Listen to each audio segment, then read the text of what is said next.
Après Planète Lyon Métropole, Guzette Marton vous invite à survoler 2000 ans d'histoire. Quand il est arrivé à Lyon, il a été émerveillé par cette ville.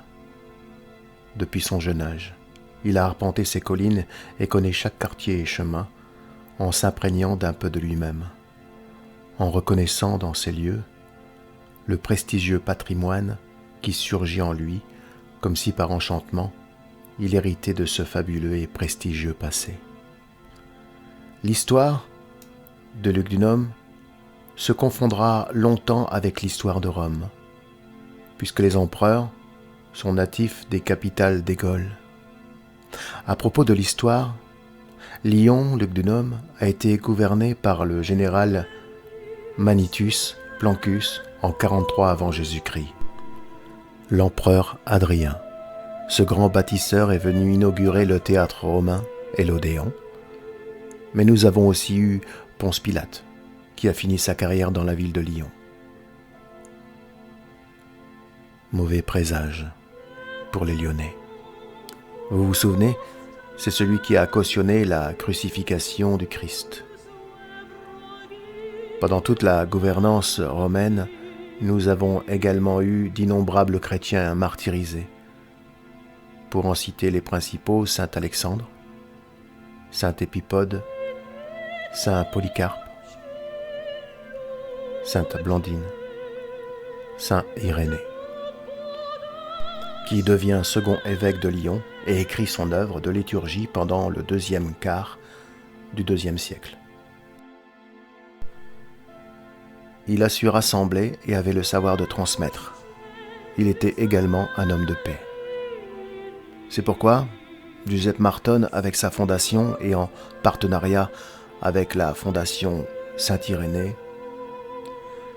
a décidé d'un projet de rénovation du sanctuaire de Saint-Irénée qui en a bien besoin.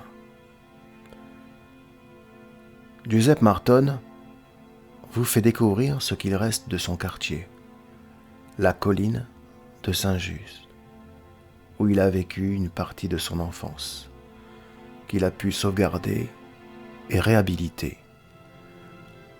Le quartier de Saint-Just, chargé d'histoire avec sa basilique du IVe siècle, consacrée aux 7 frères Maccabées, puis à Saint-Just, évêque de Lyon.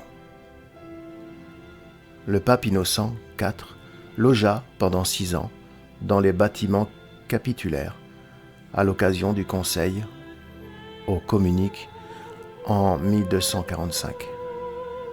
Une fresque a été peinte et reproduite à l'image du site scénographie de 1505, avant la démolition par les protestants en 1562.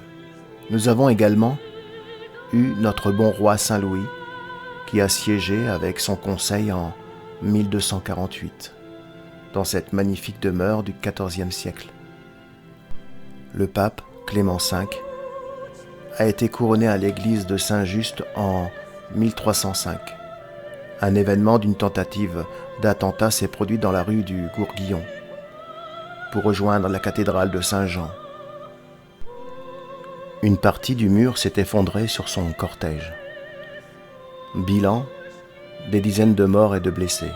Mais surtout, il va perdre le diamant qui était incrusté, tiare, d'où la légende du diamant de Clément V.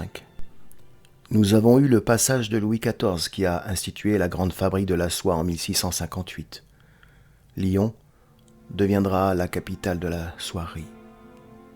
Le roi a été séduit par la place Bellecour, dont il a fait installer une magnifique représentation de lui-même. Le Vieux Lyon, l'un des plus vieux sites de la Renaissance de France, désormais inscrit par l'UNESCO sur la liste du patrimoine mondial, mission exaltante que celle de participer à la mise en valeur des plus beaux immeubles, légués par les architectes du XVIIe siècle.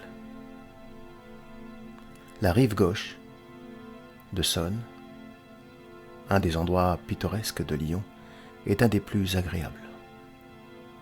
Quai Saint-Antoine, rue Mercière, rue de la Monnaie, qui doit son nom à la présence de l'hôtel de la Monnaie et la rue Mercière animée par ses boutiques et ses restaurants.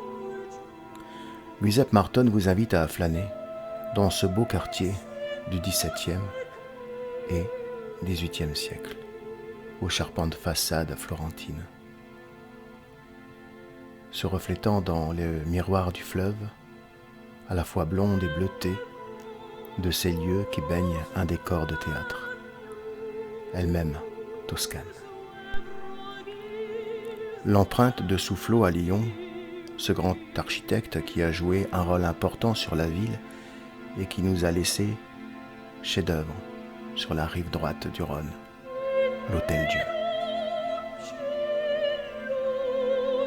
Il a également réalisé des théâtres, l'Opéra, créateur du quartier Saint-Clair, où il a construit les tout premiers immeubles en bordure du quai du Rhône. Ce sont de charmants hôtels particuliers du XVIIIe siècle, avec ses cours intérieures, terrasses, arcades et galeries, où les Lyonnais viennent se promener à proximité de la cité internationale. Elle profite d'une magnifique vue dominant la vallée du Rhône. Valoriser un immeuble historique, c'est de donner du talent à l'argent, le mettre au service de la beauté et de la mémoire des villes au moment où l'on redécouvre l'attrait du centre-ville.